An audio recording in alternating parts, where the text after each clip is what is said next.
Today we're going to go over car/racing movies that I think you should watch. A lot of people are still stuck at home, nothing really to do in the lockdown, so maybe car movies/racing, because one of these is a motorbike one, believe it or not, are a great kind of genre that not a lot of people, I think everyone knows about them, and there's some really good classical ones that I haven't seen a lot of them. So a lot of the good ones like Bullet, for instance, I hear mentioned a lot, and they made the new 2019-2020 Mustang special Bullet remake, for instance. So it obviously has a lot of impact in movies and things like that, and it's one of the genres that a lot of people don't check out. So it's well worth it. Here is 5 picks that I think are some of the best movies.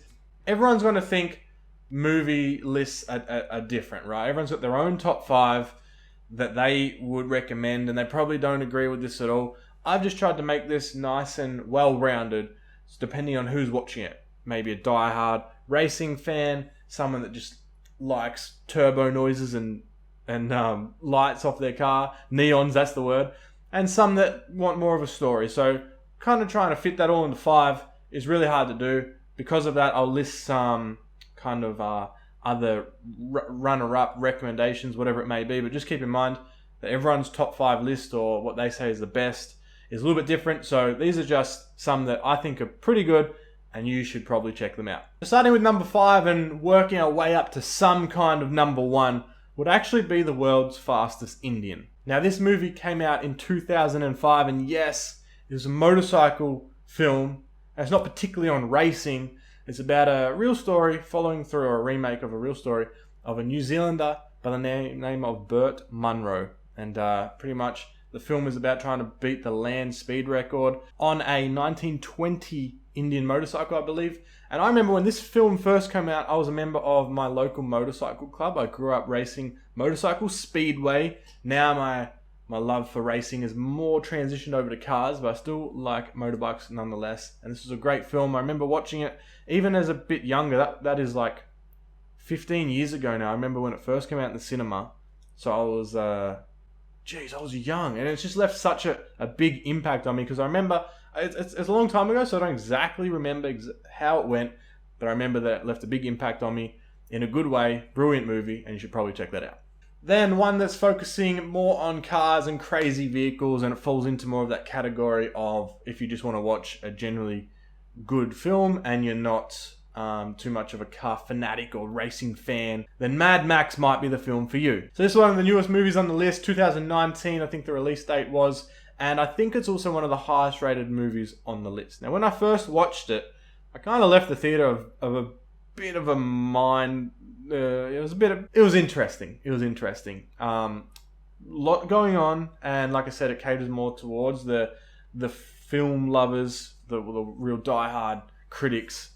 Because like I said, it did get rated pretty good. I think IMDb rated at 8.1 out of 10, Rotten Tomatoes and 97%, and Metacritic 90%. So it was pretty much some apocalypse survivors trying to outrun some big warlord with crazy vehicles. So they get pretty full on.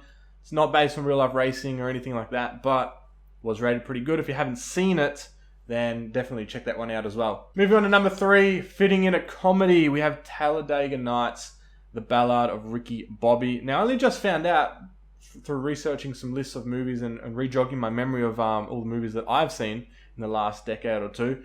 This one's a comedy, like I said, but it's actually based off a real Tom Cruise movie. Tom Cruise movie wasn't a comedy, and about real NASCAR story, and this one kind of twists it into its own. And for anyone that hasn't seen that, Ricky, the main dude, was the number 1 driver, and then he becomes not as good as another bloke, and it's all about trying to beat him. Now, number 2 was a bit of a hard one, okay? Some people may not like this choice at all, but when Fast and Furious 8 come out, in the lead up to that film in the cinema, I love my Fast and Furious series, even though they are going more towards an action movie, I have confidence that they will wind it back down to where the roots of the movies really started. I hope so anyway. But number 2 is my favorite. Too Fast, Too Furious, the most iconic of them. The one where Paul Walker rocks up in the iconic silver R34 GTR with the blue lines down the side and does that awesome bridge jump race to start the film off. What a massive start to a movie. I love it so much. Although it's rated terribly, it's still awesome nonetheless. The one I would recommend. Also, another really good one is, some say is the last good one that they made before they started going into action movies, but I like them all nonetheless. Tokyo Drift, released in 2006. 2003 was the release date of Too Fast, Too Furious. Both really good. Number 3, Tokyo Drift, replaces the whole cast, and they're over in Tokyo, completely new cast.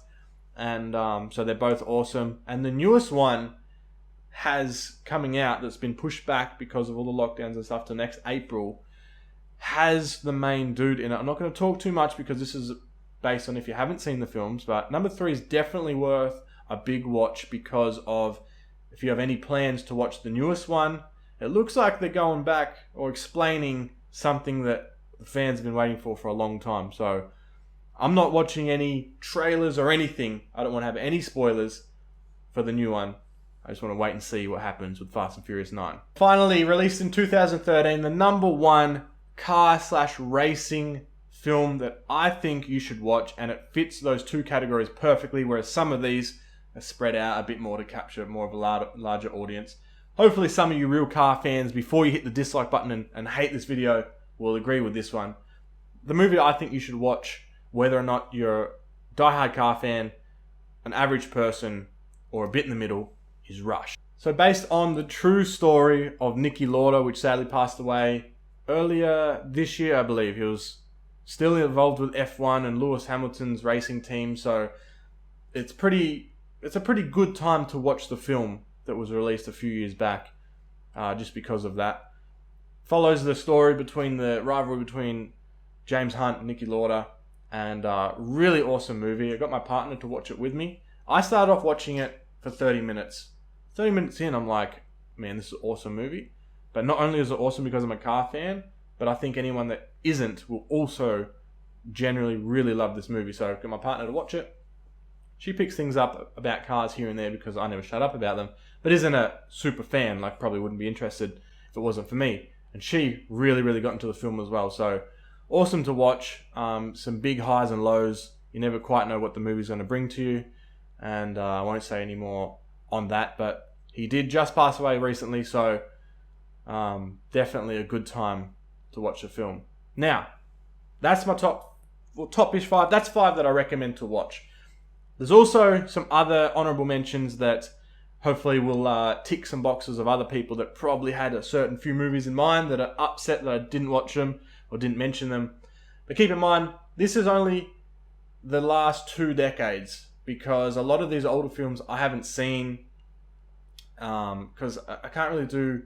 I struggle with old film and stuff that's hard to watch. And for instance, Gone in 60 Seconds, which has made this list here, the honorable mentions, was released in 2000. This is the remake. Now, there's a bit of controversy between the remake not being as good. It's got Nicolas Cage in it. But I mean, it's still good nonetheless.